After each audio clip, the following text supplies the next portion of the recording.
Welcome to the Inspire to Invest podcast, where we're sharing inspiring stories from business owners, entrepreneurs, and real estate investors on the pursuit of wealth and financial freedom.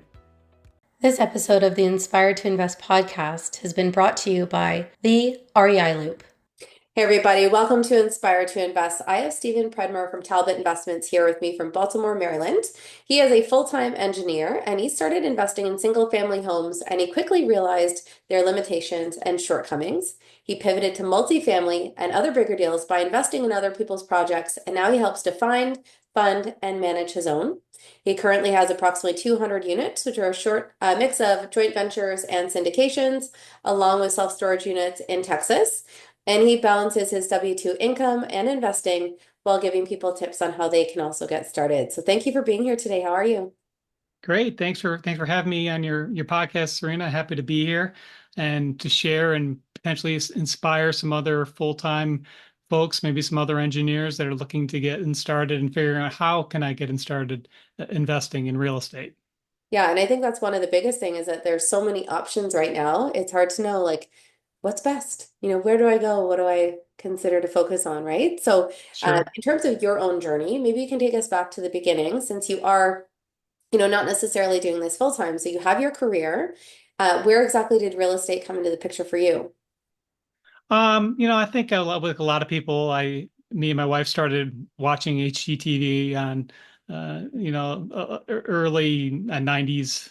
I don't want to date myself, but we started maybe we should flip a property, maybe. But it was, we had two young kids, and just the hurdle of just the first one's always so scary. It's always Yeah. so scary.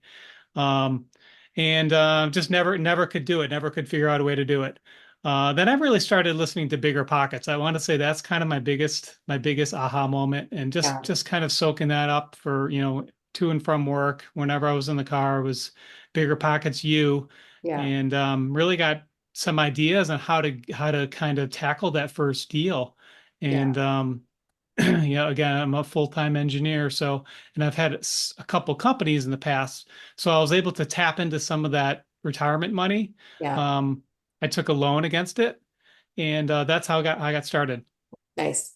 Yeah, I find that that's definitely such a great resource. And maybe going back 10 or 15 years ago, podcasts weren't quite what they are Sure. today. So obviously there's no shortage of information. And I had the chance to connect with Beardy Brandon on through my Oh, mastermind wow. actually. So he was one of our expert speakers. So they'll come in, talk about their whole process, and then, we've got the chance to ask questions and stuff. And he really shed light on the fact that as they're acquiring, because of how you build your management fee into it, you actually have to keep on acquiring because you need Yeah. that management fee to keep your team going and stuff like that. And obviously there will be opportunities to make money once the buildings are stabilized and stuff like that. But it was just interesting hearing his perspective. And I think that's maybe where some people have run into issues early on is that they didn't build in that management fee appropriately. So it's like obviously you need to be paying yourself if this is something that you're focusing on and dedicating your time. But it was really interesting just to hear about, his perspective and his growth trajectory and how at the end of it, he's like, I just want to give it to charity and teach my kids to do this. It's like Yeah. imagine building up a company that has, 10,000 doors or 20,000 doors, and then at the end of it, it's just you give it all away, right? So I found that really Yep. interesting. Yeah, he's definitely a hero and inspiration. I look up to him a lot. I still follow him. He's got a new podcast. I kind of started similar to him. I mean, well, I shouldn't say that, but I started in the single family game. I'm in Baltimore, Maryland, which is a very low price point and high cash flow. Yeah. So what does Um, that look like? Because I'm in an area sure. that's a total opposite. So it's very, very high price point and almost no cash flow. So Baltimore, there's lots of properties for 50, $60,000. I think there's the Wow. latest estimate was there's like 17,000 boarded up houses in Baltimore. Oh So my there's gosh. a lot of distress. Yeah. A lot of those deals I would never touch. And in fact, being in Maryland, I won't touch them ever again. I kind of learned my lesson. I ended up buying two single families here in Baltimore. Just to give you some numbers, they were around $65,000 each. I put about 40,000 of rehab into them Yeah. and ended up renting them for like 14, $1,500. So they definitely meet the 1% rule. Uh, but that 1% was a lot of freaking work. Yeah. And I busted my butt. and it was C class, maybe C minus type neighborhood.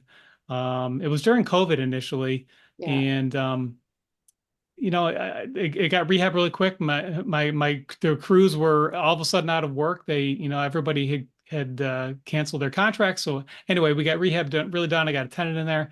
Yeah. She was great for the first 6 months until she lost her job. And being in a very blue state of Maryland, I couldn't evict her. I couldn't get her out. Yeah. And that was a huge, lesson learned. So I decided to go the Section 8 route with that same property. So Yeah. I just, you convert that property to Section 8, and all of a sudden, I'm getting Uncle Sam to pay for a bulk of the rent. That So went I'm aware of okay that as just well. because of other people I've interviewed. But for anyone that is listening, especially because we're like, I'm in Canada, people might be like, what is a Section 8? Like, maybe you can just shed light on exactly what that is. Sure, it's just a government-backed subsidy. Typically the tenant pays 20 to 30% of the rent. It's Yeah. it's usually a function of their income, and that the government's portion comes on the first every month like clockwork. It's great. Yeah. But then, my tenant even struggled with that last $400, Yeah. which was very frustrating. So they're always there, even though that was their only rent, they were still falling behind. Well, I mean, but Uh, at least then, you've got the big chunk of it that is coming in. Like, how did correct. you get your property approved for something like that? Is just something as simple as applying, or like what's the process in terms of Yeah. not Simple, only applying, just but this. for your tenant and the tenant needs?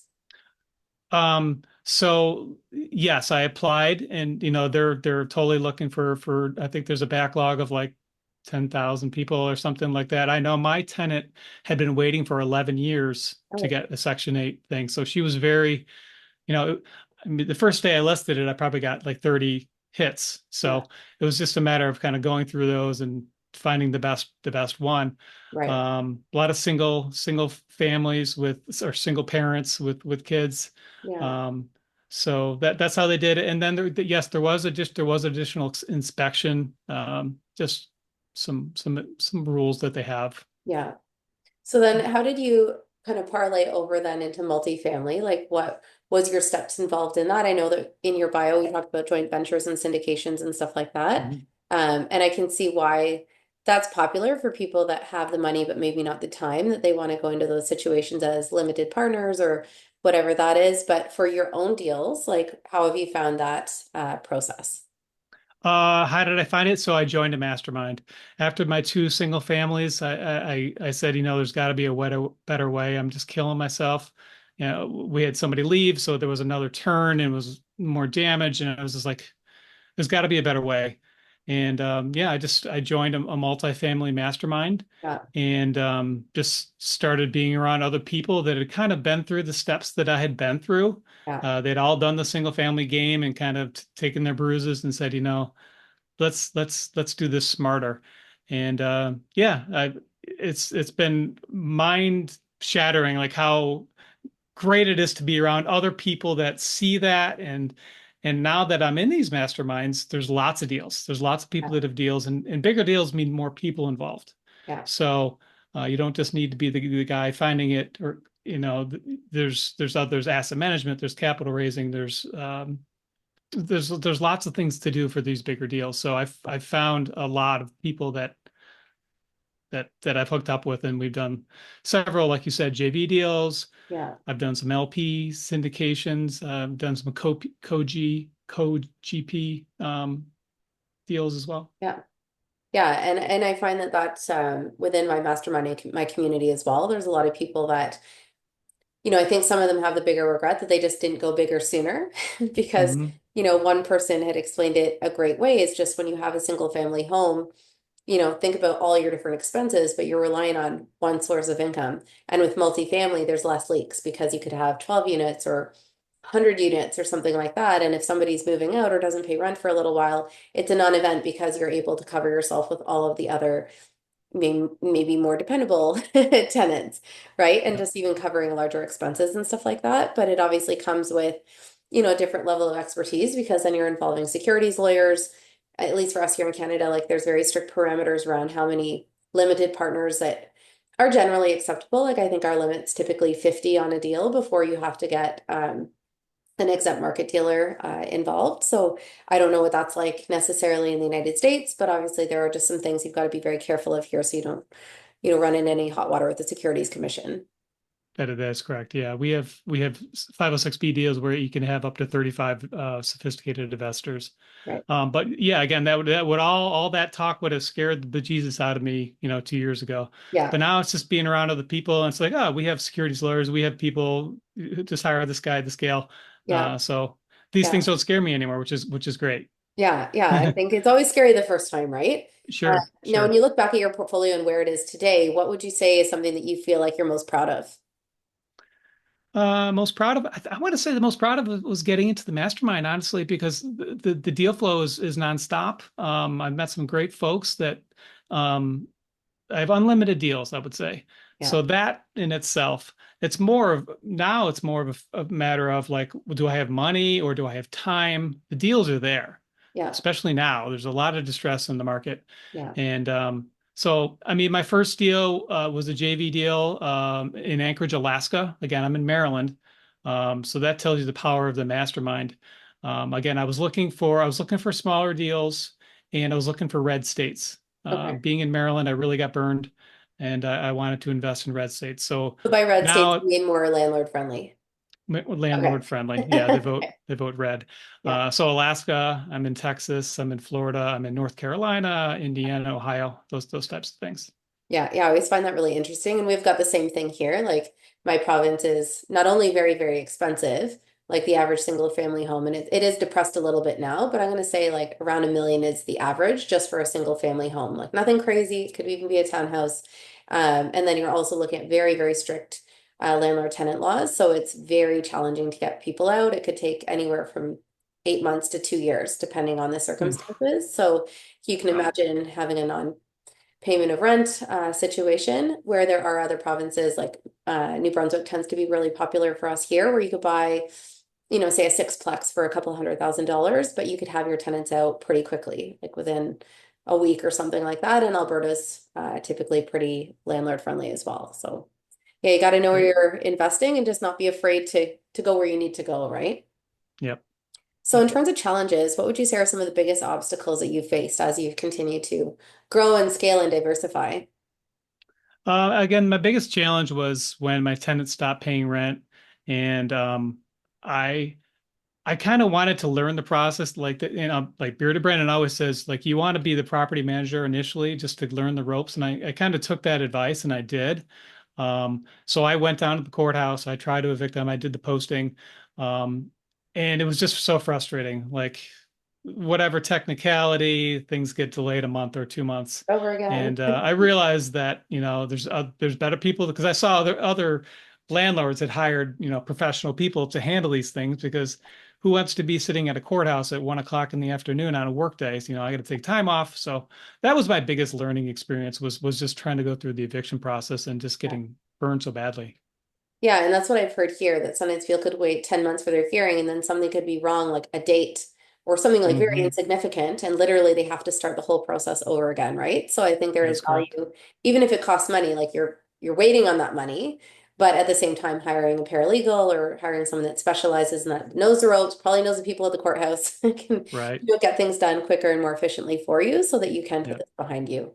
Yep. Now, in terms of lessons, obviously being part of a mastermind, I'm sure you're surrounded by lots of people doing lots of interesting things. What would you say are some of the best takeaways or lessons that you've learned going through that experience? Just get on the phone, calling brokers, get out of your comfort zone. Stop thinking that it's a big deal.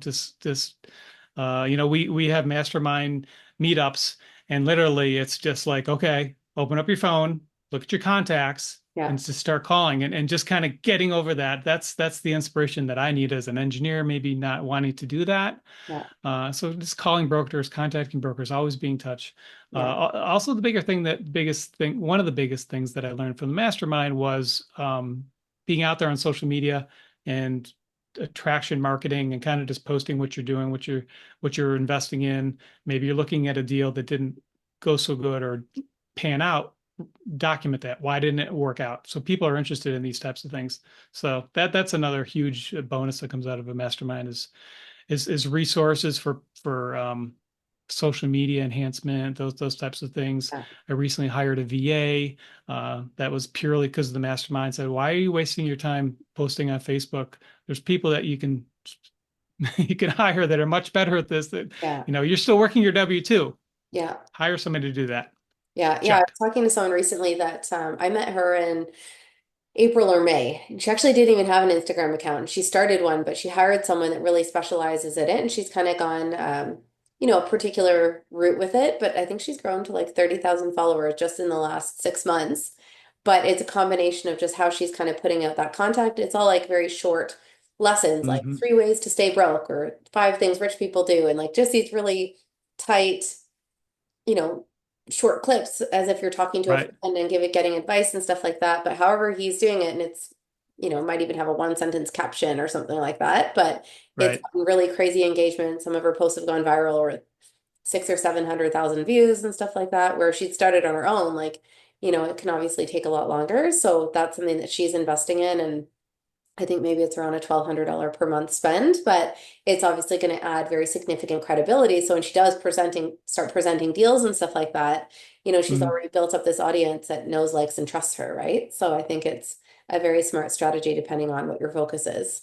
Yeah, and you certainly can do it less than $1,200 a month. I mean, I'm hiring somebody that's $4 an hour. So Yeah. just it's, you can take it as much as you want it. Yeah. I'm kind of I think just scratching the surface with just some postings, but yes, I could see where you could start spending more on video production and that type of stuff. And so, Yeah, I but think that's for the it doesn't editing, have to be for the huge. posting. Yeah, it doesn't have to be maybe Yeah. that, but again, just for the growth trajectory that she has had and the success with her engagement and stuff like that has been really significant. So yeah, it's interesting to see like the way that things have evolved in that space. But on that note, we're just going to take a really brief break for a word from our sponsors, and we'll be right back.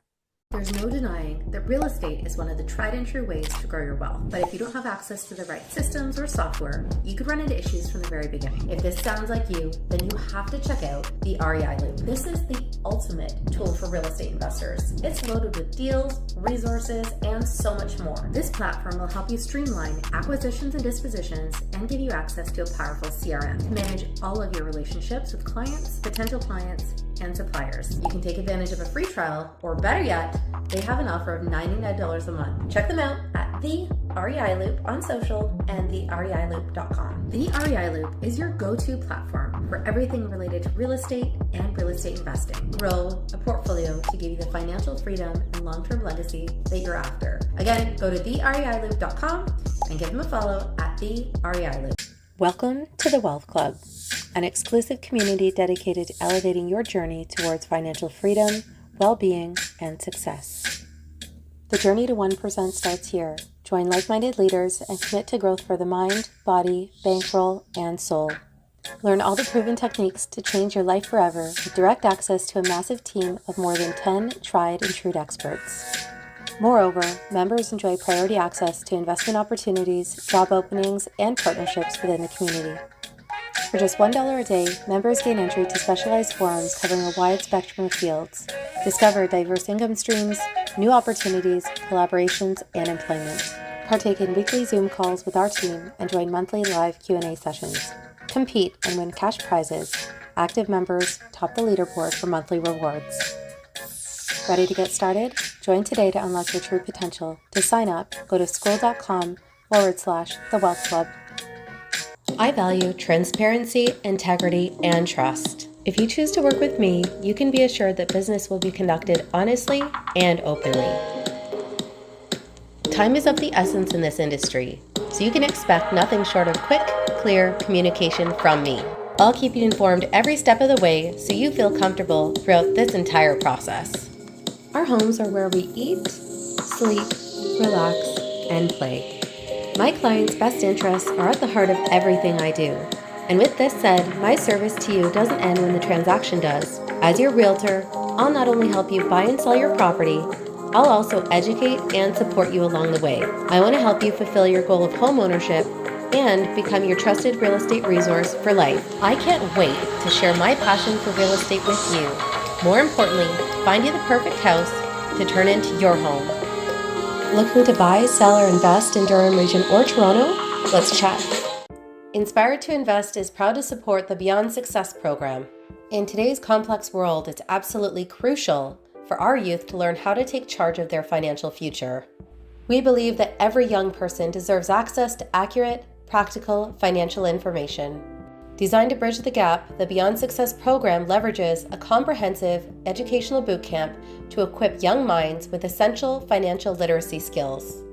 At Beyond Success, it's not just about teaching financial literacy, it's also about fostering a foundation for a prosperous and empowered future. Join us. Together we can build a brighter financial future for the next generations. Join us. Together we can build a brighter financial future for the next generations. Hey everybody, welcome back to Inspired to Invest. I've got Stephen Predmore with me today from Talbot Investments, and we're talking about how he started out with an engineering career, and he's still working hard in that space, but he also started dedicating some of his additional funds to single-family homes and now moving into multifamily as well as storage space. And before the break, we talked a lot about some of those challenges and successes that you've experienced so far. But one thing I always like to ask is, what's the craziest thing that you've ever experienced? And maybe that could be different from the tenant that you ran into some issues with. Oh boy, I was going to go there. Trying to think of another crazy story. Same house. Yeah, same house. The day one, again, this is March of 2020, right when COVID started. So, I went there. I was a brand new owner, and I had my keys, and I opened the door, and I started walking around this vacant house, and I realized I had a squatter in the house. Oh, great. And it scared the bejesus out of me. Yeah. And so I immediately called the police. This is day one of owning a house. I'm calling the police, waiting in my car, just Yeah. praying that this So what works would out. you That have said? Like when you walk in, like, I just heard hey, somebody they were upstairs sleeping. I heard them oh gosh. rustling around, and I looked in the kitchen, and somebody had been cooking in the kitchen. And so luckily the police were able to get them out, which I was Yeah. happy about because, squatters certainly can have rights. Yeah. And, I've I heard didn't that. know anything about anything. So I was Yeah. just praying that they would get them out, and they did. So Yeah. that Yeah. was pretty scary day one. That's scary. I had someone actually that reached out to me to do a CMA and they wanted me to go by the house, but then they're like, you can't go by the house because I showed up and there's squatters everywhere. And she sent me Mm, some pictures. And this is really just probably a month or two ago. And this is like 5 minutes from my house. So it's something that I can't even imagine happening where I live. Like I'm in a suburb. It seems kind of quiet and safe, but I guess this house had been vacant for a little while and a few people came in and took over. So it definitely happens. yeah. Did you have problems getting them out? Did you have to call the Well, police? I didn't have to worry about it. I was just going to go in and do a comparative market analysis for them Oh, I see. I because see. they I see. needed Okay. somebody else to do it. Like they have their real estate license also, but because it was for family, they needed someone third party to come in and do it. But yeah, I didn't end up going in. So Mm, yeah, so yeah. I assume hopefully she got it resolved, but yeah, you just never know. Now, in terms of advice, I know that you have talked at length about this mastermind. Would you say that there's any advice that you've really taken to heart that maybe you wish you knew sooner or you feel like is really powerful for somebody that's new, that's just getting started in this space? Yes, I do. And I have two kids, and one son just finished college, and he's kind of trying to find his way. And I'm really trying to get him involved in real estate. The earlier the better. And one quote that I love, it's don't wait to buy real estate, buy real estate and wait. And he's 23 years old, and if I could have done that and just bought a duplex and house hacked and just started so early, time is on your side. And so that's one quote that I'd love to share. Yeah, no, that's a powerful one as well. I think there's so many things that if I knew now what I knew then, like there was just things that I would have done very differently. Like I remember going to an event in 2018 and standing up, and my one question to the owner in front of, 5,000 people is like, I'm mortgage free. I actually have a decent amount of money in the bank, but it's very hard to qualify for financing. And the answer should have been multifamily or commercial because the property qualifies, not you. And I think he was like, just talk to your coach or something. And I ended up going and buying like two pre-construction properties, like a condo that I sold on assignment and then a single family home that I long-term tenanted. But I think Mhm. back, had I known then more about multifamily, if it had been maybe a little bit more widely discussed back then, like I would probably still have that and be building upon that now. But because I made other decisions, like kind of in a different space at this point in time. And I'm like, you can't go back Right. and change it. But there's just so many things that I think, especially starting out young and being able to instill that in your children or to people around you is just going to change their life. So, Right. yeah. Yeah. In terms of what's next for you, so you obviously have, these 200 plus units in your self-storage. What would you say is an area that you're focusing on, and where do you hope to continue to take things to? I like smaller JV deals. I like to be a little bit closer to the action than a typical syndication Yeah, would give you. I like the thrill of the hunt. I like, finding the deals and negotiating and figuring out how we can take this down, how we're going to structure the debt.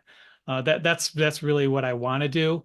Um, Not saying I'm not going to continue to do LP syndications as well, just with some other partners, but that's really where I want to go. Smaller JV deals, like 20 to 50 units yeah, in red states that we can do value add. I'm not looking for new development. That's yeah, that's a little too risky for me at this point. I like the existing property. I just want to make it better. yeah. Bump the rents. That's my plan. Yeah, no, that's smart. Now, in terms of how real estate investing has changed your life, what does that look like for you in terms of time and freedom, or is it something that's still a work in progress? Work in progress. Yeah, well, I've graduated from single families. So when I was doing single families, I was burning the candle at both ends, as far as, straight from my W-2 to the rental. Now that I'm more focused on bigger deals, it's more just kind of calling brokers and following up people, following up investors, more Yeah, social media posting. So that's kind of how I've shifted. And I'm happy for that because I don't want to do single families anymore. I'm done with that. I feel like I've graduated. yeah, yeah, no, that's smart. Now, do you have any other, parting wisdom that you'd like to leave for anyone that's tuning in, either watching or listening right now? Sure, I'll quote one of my favorite guys, Jim Rohn. I heard this many years ago, and I still think it's very valuable. It's don't wish it was easier, wish you were better. Don't wish for less problems, wish for more skills. Don't wish for less challenge, wish for more wisdom. Yeah, I love that. Thank you for sharing that. And of course, thank you for being here today. For anyone that wants to get in touch to learn more about your opportunities or just maybe pass along some wisdom, what's the best way for them to get in touch? Sure. Thanks for asking. Talbot Investments is my website. You can reach out to me there. I'm also available and active on LinkedIn. Lots of content there, podcasts, episodes, blogs, and deals that we're working on. And you can sign up for our list. There's a free download for anybody interested in learning how to get into the passive investing game and maybe wanted to figure out how to do that. There's a download for you there. Awesome. Well, thanks again for spending your time with us today. And of course, for anyone that is watching or listening, we appreciate your time as well. And if you have enjoyed this episode, make sure that you like, comment, and subscribe below. You can also follow along on social at Inspired to Invest Podcast. And remember, when you invest in yourself, the sky's the limit. Thanks again. Thank you to the REI Loop for bringing you this episode of Inspired to Invest. The views represented on this podcast are for general information only and does not constitute investment or other professional advice or an offering of securities.